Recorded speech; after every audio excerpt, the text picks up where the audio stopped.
শুধু কারো বাবার বিচার, নিজের বিচার, মায়ের বিচার, বোনের বিচার, ভাইয়ের বিচার হবে, আর এই দেশের নিরীহ জনগণ শহীদ হয়েছে তাদের হত্যাকারীদের বিচার হবে না। আমরা ৬ তারিখ থেকে বলি নাই যে আগামীকালকে নির্বাচন দিয়ে দেন। আমরা ২-৪টা আবেদন জানিয়েছিলাম। প্রথমত আমাদের দলীয় সহকর্মীদেরকে, কারণ এই দলটি বড় মজলুম দল ছিল। যেই দলের এক এক করে 11 জন নেতাকে হত্যা করা হয়েছে ঠান্ডা মাথায়, 1000 কর্মীকে হত্যা করা হয়েছে ঠান্ডা মাথায়, নারী, পুরুষ, শিশু, বৃদ্ধ, কোনো বাছ বিচার ছিল না। যেই দলের কর্মীদেরকে যেখানেই সামান্য কোনো চিহ্ন পাওয়া গেছে চাকরি থেকে বরখাস্ত, বাড়িঘর থেকে বিতাড়িত, ব্যবসা প্রতিষ্ঠানের দখল নিয়ে নিছে, সেই দলটা কি পরিমাণ কষ্টে ছিল এটা বুঝাই যায়। আমরা কারো সাথে তলে তলে রাতের বেলা আপোষ করি নাই, আর দিনের বেলা গিয়ে রাস্তায় নেমে চিৎকার দেই নাই, এবং আমরা স্বৈরাচারের পারমিশন নিয়েও রাস্তায় নামি নাই। ওই পারমিশনের তোয়াক্কাও আমরা করি নাই। আমাদের যেটুকু সামর্থ্য ছিল দফায় দফায় তাই নিয়ে স্বৈর শাসনের আমরা প্রতিবাদ করেছি। আমরা আহ্বান জানালাম যে এই দেশ আমাদের, আমরা দেশকে ভালোবাসি, আপনারা শান্ত থাকুন, ধৈর্য ধরুন, আইন শৃঙ্খলা ফিরিয়ে আনতে নিজেরা উদ্যোগী হন, এবং কারো উপর থেকে এখন কোনো প্রতিশোধ নেবেন না। তবে বিচার পাওয়ার অধিকার সবার আছে। আমরা বিচার চাই, কিন্তু প্রতিশোধ চাই না। আলহামদুলিল্লাহ, দুনিয়ার ইতিহাসে গত 100 বৎসরে একমাত্র গণ অভ্যুত্থান, গণবিপ্লব, যেখানে বিপ্লব বা অভ্যুত্থানের পরে কোনো মানুষকে মরতে হয় নাই, কারো দোকান ব্যবসা প্রতিষ্ঠান লুণ্ঠিত হয় নাই, কারো ঘর বাড়িতে আগুন জ্বালানো হয় নাই। এদেশের মানুষ দায়িত্বশীলতার পরিচয় দিয়েছে।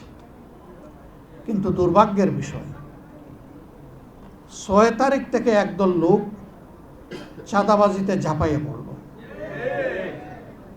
সব জায়গা থেকে আমাদের কাছে খবর আসলো। আমরা তাদের শীর্ষস্থানীয় 2 জন নেতাকে নিয়ে বসলাম। আমরা বললাম, শহীদদের রক্তের কসম, পঙ্গুদের পঙ্গুত্বের কসম, আল্লাহর দোহাই দিয়ে বলি, এদেরকে আপনারা থামান। আমাদের কথা তাদের ভালো লাগে নাই। ভালো লাগবে কিভাবে? স্বয়ং শস্যার মধ্যে ভূত থাকলে ভূত কিভাবে তাড়াবেন? মাথা থেকে পায়ের পাতা সবাই যদি এই অপরাধে জড়ায় পড়ে, তাহলে অপরাধীদেরকে বিরত রাখবে কে? রাখার তো কেউ নাই। কার্যত এখনো সেই মহোৎসব চলছে। আমরা সবাইকে আহ্বান জানিয়েছিলাম, এই শহীদ, এই আহতদেরকে সম্মান করুন, শ্রদ্ধা করুন, তাদের আকাঙ্ক্ষা বাস্তবায়নে এগিয়ে আসুন। এখানে একজন দাঁড়িয়ে বলেছেন যে যারা নিহত হয়েছে, শহীদ হয়েছে, তাদের মধ্যে বেশিরভাগ প্রান্তিক জনগণ, এমনকি তারা ছাত্রও ছিল না। একটা সংখ্যা ছাত্র, বেশিরভাগ শ্রমিক। সেই শ্রমিকের কি কোনো কোটার দাবি ছিল? তার সরকারি চাকরির আশা ছিল? সে ওঠার জন্য যায় নাই। সে গিয়েছিল ফেসিবাদ মুক্ত একটা বাংলাদেশ দেখতে। আজকে সবই রয়ে গেল।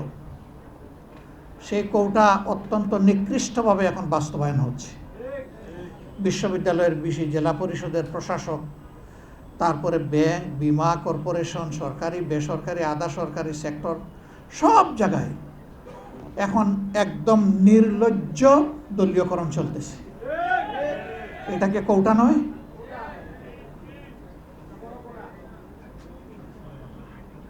এখানে যোগ্য লোকদেরকে, দেশপ্রেমিক লোকদেরকে সরিয়ে দেওয়া হচ্ছে। বাছাই করে করে অসৎ, দুর্নীতিপরায়ণ লোকদেরকে প্রধান জায়গায় প্রদান করা হচ্ছে, যেন একটা দুর্নীতির স্বর্গরাজ্য কায়েম করা যায়।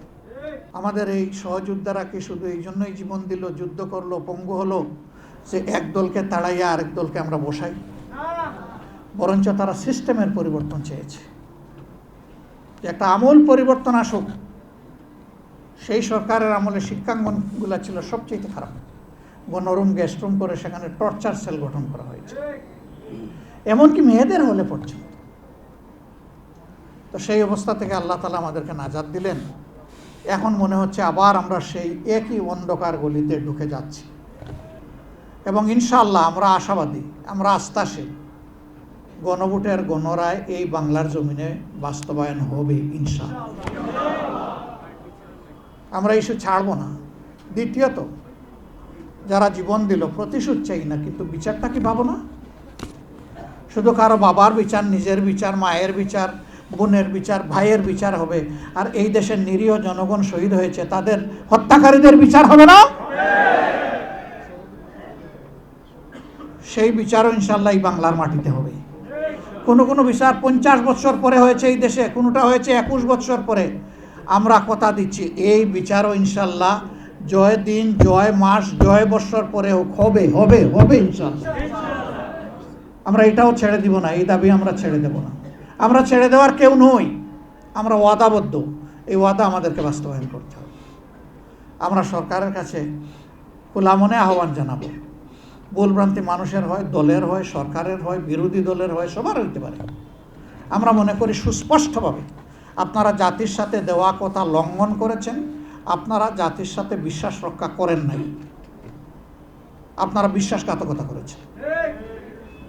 আপনারা ফিরে আসেন, এই দাবি মেনে নেন, দানাই পানাই বাদ দেন, এইটা ওইটা ডানে বামে চলা বাদ দিয়ে সোজা চলেন। জাতি কঠিন সংকটে আপনাদের পাশে থেকে এই দেশকে গড়বে ইনশাআল্লাহ, কারণ আমরা আমাদের দেশকে ভালোবাসি। আরেকটা কথা আমরা বলে দিচ্ছি, আমাদেরকে বিভিন্ন ভয়ভীতি দেখানো হচ্ছে, আপনাদেরকেও দেখানো হচ্ছে। আল্লাহর কসম, আল্লাহ ছাড়া কাউকে ভয় করি না। কেন ভয় করব? ফাঁসির তক্তার উপরে তো আমাদের নেতৃবৃন্দ দাঁড়িয়ে বলেছেন, সাবধান, অন্যায়ের কাছে মাথা নত করা যাবে না। আমরা ওই জায়গায় দাঁড়িয়ে আছি। আমরা মনে করি যে আমরা প্রতি মুহূর্ত ফাঁসির তক্তার উপরেই আছি, কিন্তু আমরা কারো কাছে মাথা নত করবো না ইনশাআল্লাহ। এই দেশের মানুষকে, যুব সমাজকে মেহরবানি করে ভয় দেখাবেন না। জুলাই যোদ্ধাদের উপরে আক্রমণ হচ্ছে বিভিন্ন জায়গায়, আমাদের উপর আক্রমণ হচ্ছে। দোষ আমাদের একটাই, যে আমরা অন্যায়ের বিরুদ্ধে কথা বলতেছি।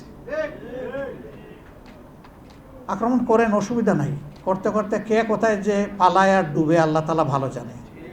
কিন্তু আমরা যা বলার জাতির অধিকারের জন্য আমরা বলেই যাব, আমাদের মুখ কেউ বন্ধ করতে পারবে না।